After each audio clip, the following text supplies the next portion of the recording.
Hi, and welcome. You're listening to the X22 Report. My name is Dave, and this is episode 661, and today's date is May 7th, 2015, and the title of this episode is Former Treasury Secretary Reports New Financial Crisis Will Happen Again.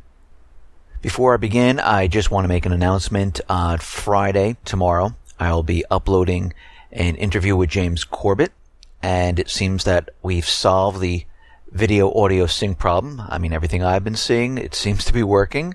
And once it's up there, if you're on the email alert system, you will get an email. If you subscribe to the YouTube channel, you will get an email from there. Or you could just type in X22 Report Spotlight or come to the x22report.com. You'll see the video on the right-hand side. And this weekend, I will be posting an interview with Bill Holter. Most likely this will be on Sunday. Let's get right into the economic collapse news. Now, here in the United States, we understand the government, central bankers, they're continually keeping us in a world of illusions. And they are continually manipulating GDP, inflation, unemployment, stock market, precious metals, to keep the illusion alive that we're in a recovery. And we're seeing that the initial jobless claims rose very modestly from last week's 15-year low levels, and it's hovering around 262,000, indicating that everything is absolutely awesome. Which is strange because the governmental numbers and the private numbers from Challenger Gray are kind of different. April saw the biggest rise in job cuts since 2011, the worst year-on-year increase for April in at least a decade. And the job cuts were concentrated in the energy sector. And there were a lot of jobs that were cut. So when we look at this, we see there are problems because Challenger Gray is telling us there is quite a bit of layoffs. They're letting us know that a lot of people have lost their jobs, but no one's applying for the claims of being unemployed, which doesn't make sense. And we've seen this for the last couple of months. So something doesn't make sense. Actually, the government is not even counting those people who lost their jobs in the energy sector. They're manipulating the data, trying to make everyone believe that, look, nobody's claiming unemployment's at 5.5%. We're in a fantastic recovery. Then why are stores closing? Why are there layoffs? Why are mortgage applications taking a dive? Why is the real estate industry failing, declining, imploding? I mean, the Department of Labor reported earlier today that in the past week, just 265,000 people were laid off, the lowest number since 2000. The private data, of course, from Challenger, said there was a whopping 61,582 job cuts, a 68% surge from March, up 53% from a year ago. Well, that's odd. How come the government numbers are not reporting this? This was the highest monthly total since May of 2012 and the highest April total since 2009. And we all know what happened in 2008 going into 2009. The entire system fell apart. Smoothing out the noise reveals that in the first four months of 2015, employers announced 201,796 planned job cuts, which marks a 25% increase from the 161,639 layoffs tracked in the first 4 months of 2014. This is the largest 4-month total since 2010. So somebody's lying here. Someone's manipulating the numbers to make us believe we're in a recovery. And we all know who it is. We know it is the government. I mean, in Texas, there was 47,000 layoff announcements. Challenger announced that just in the month of April, another 22,760 jobs were lost in Texas, bringing the total up to 69,803. Well, this tells us right here, from everything that we just discussed, that these numbers are completely manipulated. There is no way in the world that the unemployment numbers are 5.5%. It's impossible. And we know it's impossible because when we're looking at the real data, not the government data, the real data, we see there's discrepancies. And why are there discrepancies? Because there's manipulation. And we can see down in the South, Bloomberg's Consumer Comfort Index is declining. It's tumbling because people are losing their jobs. That's why. And then we look at the layoffs when they're telling us that, oh no, unemployment's 5.5%, the economy's getting better. Then why do we see additional layoffs? Conduit Global, 592 jobs. Northrop Grumman, 426. Genio Turkey Store, 230. First Data Corp, 2,000. Atlantic City, New Jersey, 200.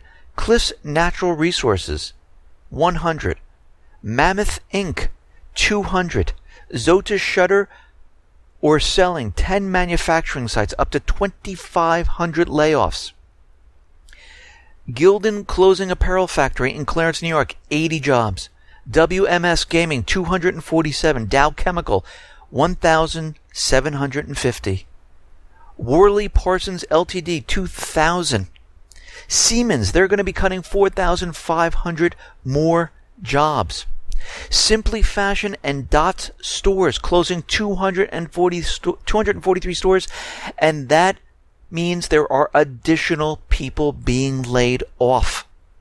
And we see manufacturing, they're closing, they're laying off. Why do we see this? Well, we've been reporting manufacturing is declining. The Baltic Dry Index fell again to 573. I mean, this is the raw material that is supplied to the factories, manufacturers, to produce goods. If everyone, like we've been talking about, is being laid off and stores are closing, who's purchasing? Nobody. And it reflects right back to the Baltic Dry Index. It shows us that, yeah, what they're telling us, and I mean the U.S. government central bankers, it is a lie. They've been lying to us.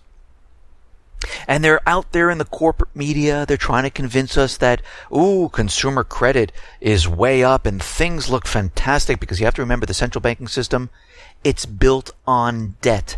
The more debt they push out there, they say the economy is doing better. But how are they pushing out this debt? Is it because people are using their credit cards and they're going out and purchasing goods? Or is it another reason? Well, it is another reason. 98% of the credit lent out in the first quarter, or $44.3 billion, it went to student loans and auto loans. Yes, all those people going back to college, taking out student loans, pushing that number into the trillions, all the subprime people, anyone that has a heartbeat is getting an auto loan. This is what pushed the consumer credit up. It wasn't the credit cards. And we can see right now, the credit card or revolving credit, a negative $600 million, is a reminder that this key credit amount that has to keep growing for consumers to telegraph that everything is fine, that wages are growing, jobs are getting better, the economy is improving. Well, this number shows us that actually the opposite is happening. People are tapped out. They're not using their credit cards, and basically most of the people, their credit cards are at the limit, and they're just surviving on what they have right now.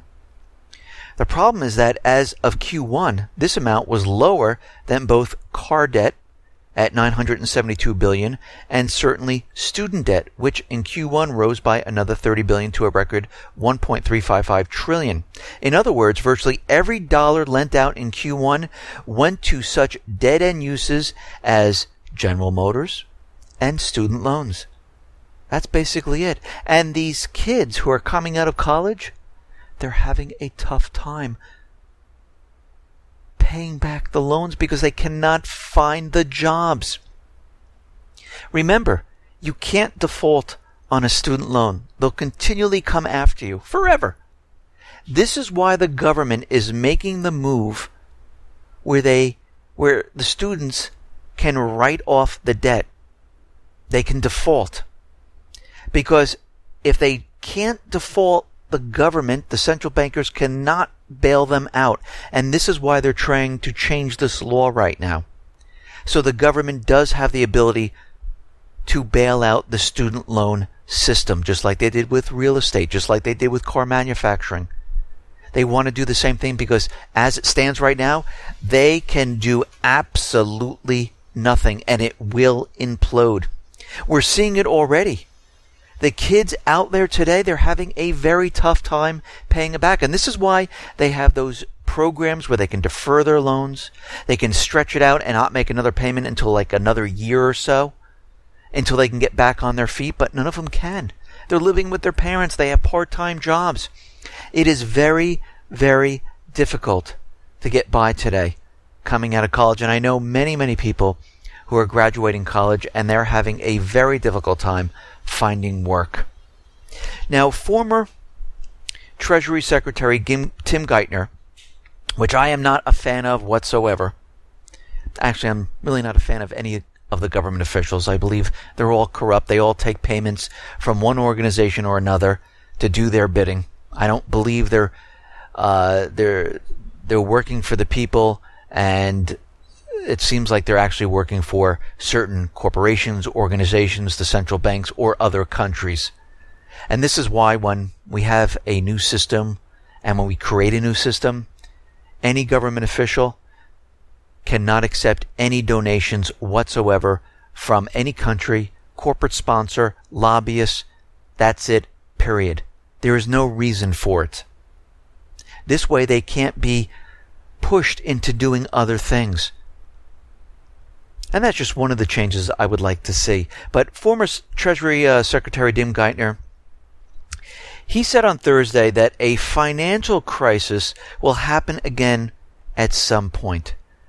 But don't worry, the structural reforms undertaken after 2008 will mitigate the damage. Well, what is he really saying? Well, everything that was done after 2008 was to help the banking system, was to help the central banking system, not the people. So what he's saying is, with the bail-in documents, the banking system will be okay because they're going to take your money.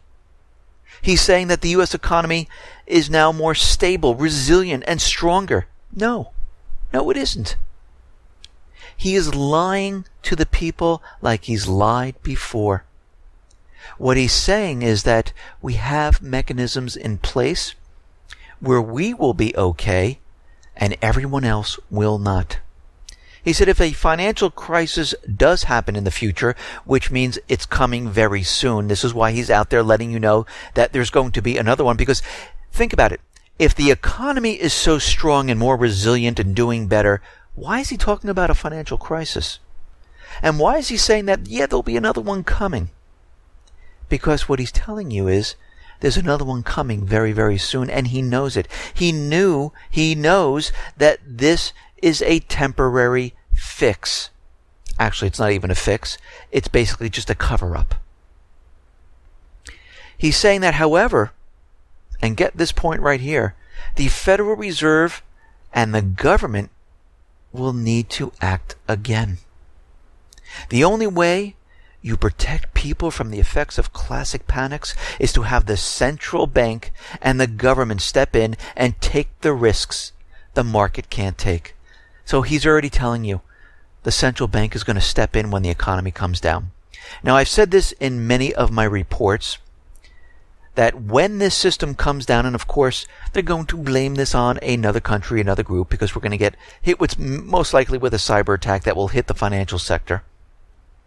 And when it does come down, the U.S. government, the central bank, will step in and say, don't worry, we are here. We are now going to implement QE4 to save you, to protect you, just like we did in 2008.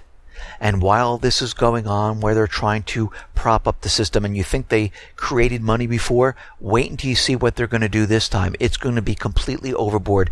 And this is when we're going to see hyperinflation, because when the other countries around the world see this, they're going to just dump that dollar, and all that those dollars are going to come right back to the U.S. The economy is going to implode. And this is what we're going to see. Now, there is a military site out there that is forecasting for 2025. And they're looking at what's going on now and looking forward. And this military site is deagle.com. And they recently posted their global forecast. The site, rumored to be basically a front for a lot of alphabet intelligence agencies, it says that America will soon see a large reverse migration, as those who came here seeking riches and safety will basically leave the country following a serious multi-year crisis. Now, we can see how this is all playing into each other with what Geithner is saying, what we've been seeing in the economy, and everything that we've been talking about, what's been going on around the world. And we really can see that war is definitely on the horizon. It's saying that America may experience an event so massive that some 78% of our population would be completely wiped out. Now, this could be from an economic disaster. This could be from nuclear war. This could be from a virus like Ebola, or anything else. EMP attack, cyber attack, which knocks out all the electric. It could be something. So they're already letting us know that yes, something is going to happen. And we understand that this is part of the central banking system, is to depopulate, because they've been telling us there's just too many people for them to support, because that's the way they actually see it. And they're saying that the entire population will be wiped out, leaving just 68 million people living in America by 2025. So we can see already this plan is in the works. Now, they're saying the collapse of the Western financial system will wipe out the standard of living of its population. And we know we are definitely going to go through tough times when this occurs. The population will be hit so badly by a full array of bubbles and Ponzi schemes that the migration engine will start to work in reverse, accelerating itself due to ripple effects, thus leading to the demise of the states. This unseen situation for the states will develop itself in a cascade pattern with unprecedented and devastating effects for the economy. The collapse of our financial system, the collapse of our society, will basically have the potential for widespread violence, looting, killing in the streets.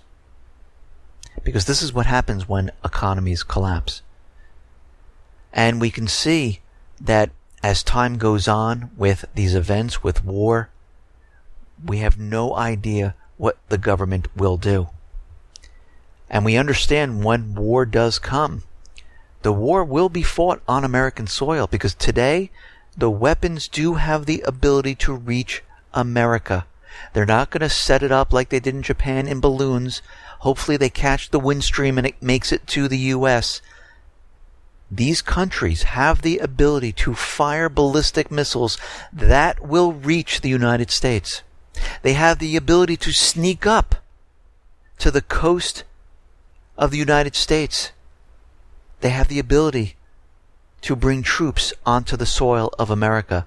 Today, the war is completely different than World War II, World War I. And we're not fighting countries like Yemen, Iraq. These are advanced actors.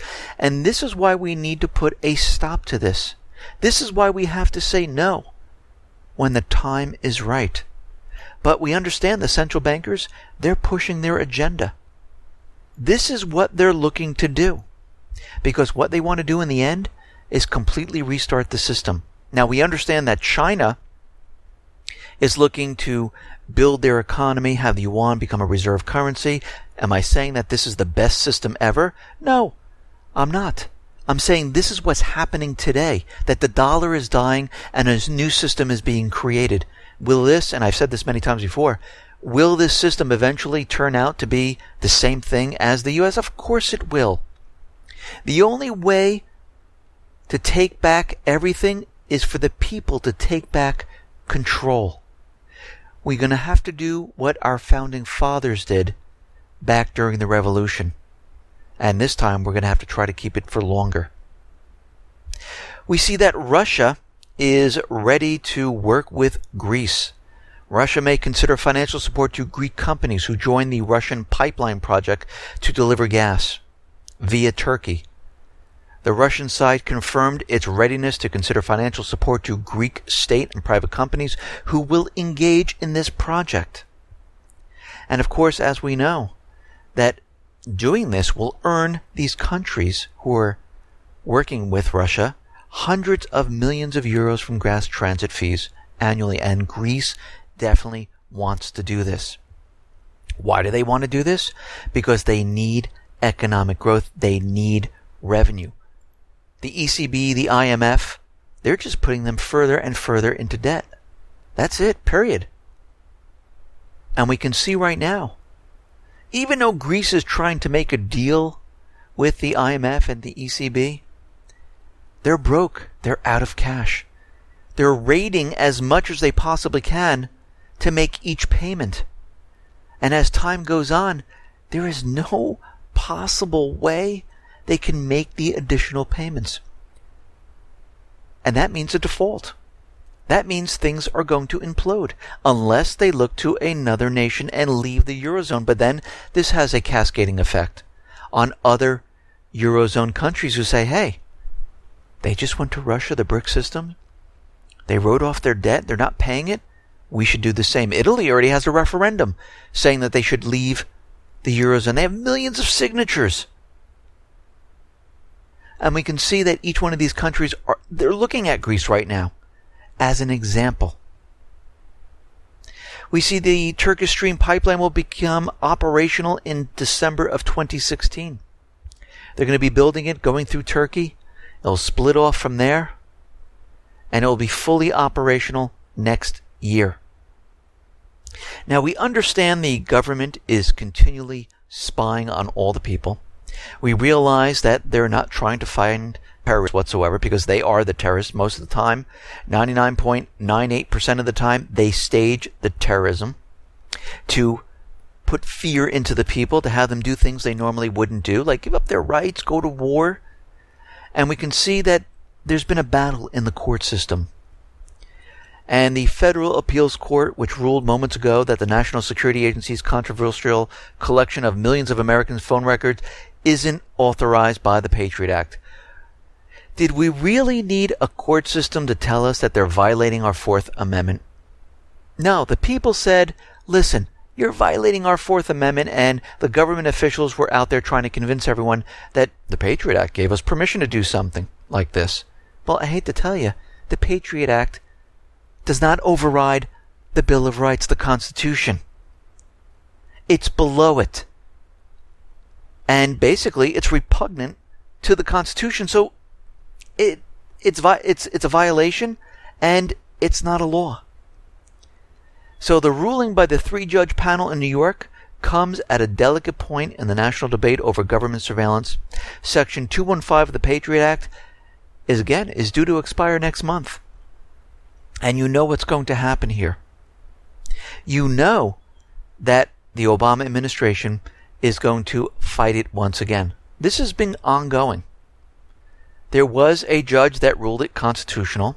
I guess these 3 judges, they have to find something on them to reverse their decision. We've seen that before with Obamacare. And right now, the judge actually didn't say, stop collecting the data. He's just saying, yeah, it's unconstitutional. So, nothing really has been done. Nothing's been stopped. The judge noted that if Congress decides to approve some version of the phone data collection program in coming days, then the privacy issue could be revisited in court. So if they pass the U.S. Freedom Act, they can say, oh, look, we passed a different law that states, yes, we can spy on the American people. All right, let's revisit this in the court. And yes, it is constitutional. But again, they always seem to be overlooking the Fourth Amendment, where I did not give you permission to spy on me. You need a warrant and probable cause. And guess what you have? None of it.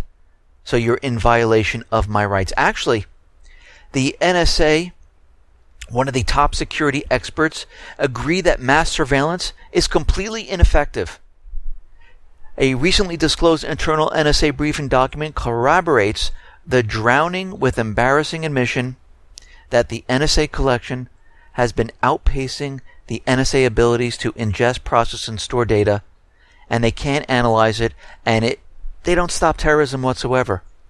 Basically, what they're doing is they're collecting as much data as they possibly can on the people, and then they pinpoint those people who they want to investigate, like judges, investment ideas, certain groups with people in it. They always have this information on hand to go back and take a look and build a complete record of the people and who they're in contact with. That is what the program has been put in place for. It's not to fight terrorism. Actually, if you look at like the Boston bombing, 9/11, and everything else that's been going on, they haven't stopped anything. They haven't given any warnings. Nothing has stopped the terrorism. And that's if you believe the official story, because as we know, the terrorism is created by the government. And this is why they're not going to stop it. Because they need it. They need the war on terror. They need to scare the people. They need to convince you that we need to take away your rights, that we need to spy on you. And it just so happened that we have the Islamic State in Texas, and now they're telling us they're all around the country, and the Patriot Act is going to expire in 1 month. So do you think we're going to see another event? Because as we can see, this always seems to happen, to convince people why we need these laws. And also, on a different note, they're building up for the main event, convincing us that the Islamic State is already here, they're pre-positioned, they're ready to go. And again, as we know, this has been in place for a long time. It is the government agencies, with the help of foreign governments like Israel, UK, and others, which they are helping with the terror in this country. Now, we understand the U.S. government central bankers, they are now in the process of protecting themselves. And in the last year or two, or the last 3 years, they've been telling us we've been seeing an increase of fence jumpers, and this is why we need a buffer zone in front of the White House. This is why we need additional security guards. This is why they're putting additional guards in front of government buildings, because they're worried about extremists. And of course they're saying, oh my God, look what's been happening since 2013, 2014, and now 2015. We're seeing a major increase in people who are jumping the fence. And this is why we need all of this. And this is why the Secret Service is adding a second layer of steel spikes to the top of the White House fence. The 1/2-inch long steel pencil point spikes will be snapped into place at the top of the fence and protrude outward. They're taking precautions because they realize when the system comes down, the people are not going to be happy. So I went back in time and I said, let me see if we do see an increase of people jumping the fences. So far this year in 2015, we've seen 1. 2014, we've seen 5. 2013, 1. 2012, going back to 2008, we've seen 1 or 2 in each one of those years. 2007, 1, 2006, 3, 2005, 3, 2004, 6. So do we really see an increase, or does this really average out and this is the norm? Yes, in 2014, we saw a bump up. We also see a bump up in 2004 of 6, which is the most at this point in time. So I'm not really seeing an increase, because if I saw an increase, I see 2013 6, 2014 9, and already in 2015 we've had about 6 already. But we're not seeing this whatsoever. So we know what they're trying to tell us doesn't hold water. Now, out in Ukraine, we're seeing something very interesting. Russia is complaining that Kiev and other nations like Denmark and Poland are using the OSCE flag, and they're not part of the OSCE. We've seen Kiev do this before, where they've taken UN helicopters that were painted blue, and they were using them to fly around, and the southeastern people thought it was the UN, and then they started firing upon the people in the blue helicopters, and they were caught doing that. We see the right sector, which is a form of neo-Nazi type of people, which is controlled by the United States government central bankers, to wage war in Ukraine. There are talks now that they will be joining the Ukrainian armed forces. Right now they're separate and apart, and it looks like they will be joining the ranks of the armed forces because they are getting ready for a major offensive. It seems that NATO and Russia have activated the red phone once again. NATO and Russia have activated a direct communication link of the armed forces just in case things get out of hand and they need to speak to each other. Should we be concerned about this? Maybe. We see Lithuania. They're having their drills, the lightning strike drill, 3,000 troops, and now they're having simulated attacks by Russia, and they're training for the attack by Russia. Out in Iran, we understand the propaganda was being pushed out through the corporate media of the U.S. government that Iran is attacking ships, and this is why the U.S. government had to escort ships through the Strait of Hormuz, and then they said, okay, everything's died down, and we know it's all propaganda. The Maersk Tigris cargo ship was taken in, and it seemed that maybe the U.S. had something to do with steering that ship out into Iranian waters so the Iranian forces could come and get it. It seems now that ship has been released. Looks like their financial dispute has been ironed out now, and they're letting the ship go. Out in the Middle East, what are we seeing? We're seeing the U.S. media continually confusing the situation in Yemen, confusing who's fighting who, why Saudi is bombing Yemen, but it's very simple. The United States government central bankers put in a puppet government, President Hadi. Yeah, actually, he was the only one on the ticket. They were put in there. The people said, listen, we don't like the U.S. government central bankers being in Yemen, and we want them out. They tried to work with Hadi, didn't work out, and they were fed up, and they said, we want our country back. The same thing's happening in Lebanon, the same thing's happening in Libya, same thing's happening in Iraq. And during the time when the U.S. was in each one of these countries with the puppet governments, they called those people Al-Qaeda. And they can't really call them Al-Qaeda because it doesn't make sense, because they're setting up governments inside the country, and they don't call themselves Al-Qaeda. And they're electing presidents. The same thing with the Houthis. They're going to be doing the same exact thing. And they can't explain why Saudi Arabia started bombing Yemen, because they attacked no one. And we can see the Houthis are gaining ground in Yemen. They entered Hadi's stronghold in Aden. And now we see the Yemen government making calls on the UN to save the country. They need boots on the ground. And we see Saudi Arabia sent in special forces to collect reconnaissance information about what has been going on the ground, because the bombing will only do so much. They need to bring in ground troops to capture areas, to take back control. And this is why they're calling on the UN for ground troops. We see John Kerry, and he's meeting with the leader of Saudi Arabia, trying to convince them to have a ceasefire. Well, all the United States has to do is say, okay, stop bombing. Because they're orchestrating the whole thing, but they're playing it all out and making it look really good. And they're saying, listen, we will have a 5-day pause if Iran can talk to the Houthis and have them stop fighting. No. Basically, Iran has nothing to do with the Houthis. And if they really want to cease fire, the United States government, Saudi Arabia, they're doing the bombing. All they have to do is stop. They can let the humanitarian aid in. But of course, they're playing it up and trying to convince everyone that no, it's really the Houthis, they're the problem. No, it's actually the opposite way around. We see the U.S. Senate, 2 Republican presidential contenders, are pushing a bill that will arm the Kurdish militia and bypass the Iraqi government. What they're trying to do is they're trying to split up Iraq, just like they're splitting up Syria right now. It's the caliphate. Think about this for a second.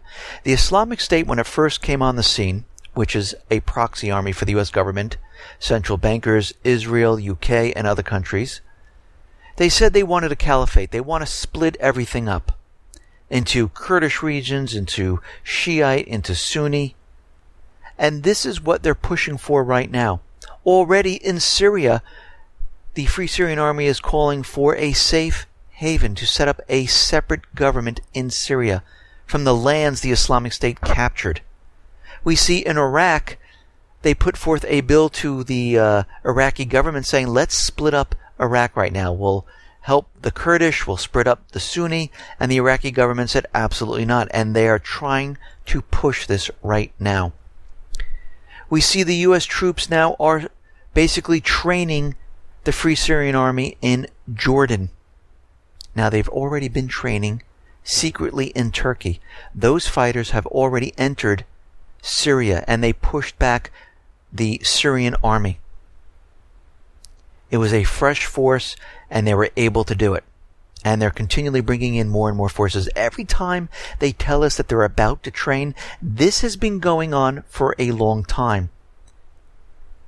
In Jordan, everything's been set up. They have been training since the beginning. This is nothing new. Back in 2013, during that false flag event with sarin gas, they were training fighters to go into Syria, and they were training them in Jordan. In the election of 2014 with Assad, they were holding all those drills in Jordan, bringing in military assets and troops. They were training the Islamic State there at that time to eventually move into Syria and Iraq. We're seeing the same thing happen right now. All this training that they're talking about has been going on for quite a while. Now, we understand the Islamic State reportedly released a list of states that they're going to go into, and it seems that 5 of the states are the states with strict gun control laws. Now, why would they go into those states? Because no one can shoot back. So what does this tell us? It tells us that if we do have a problem with the Islamic State, like the government is telling us, and if you like to believe that propaganda, then every American should be armed to protect ourselves. Correct? Yes. That would be the common sense thing to do, because if there is terror and the Islamic State is in all these different states, everyone should be armed. And if you notice, the CIA, Mossad, they specifically picked out those states where the people do not have a way to protect themselves, because they need the biggest bang for their buck.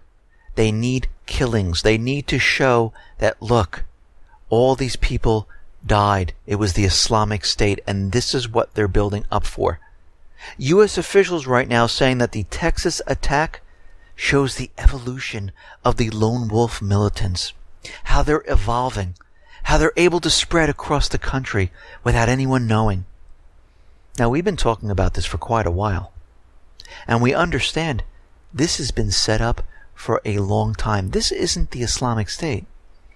This is your government. This is CIA operatives. This is Mossad operatives. This is the UK and their operatives, all in the country, creating events in this country, in Europe, in the UK, in Australia, in Canada, to scare everyone, to put fear into you, to make you do the things they want you to do.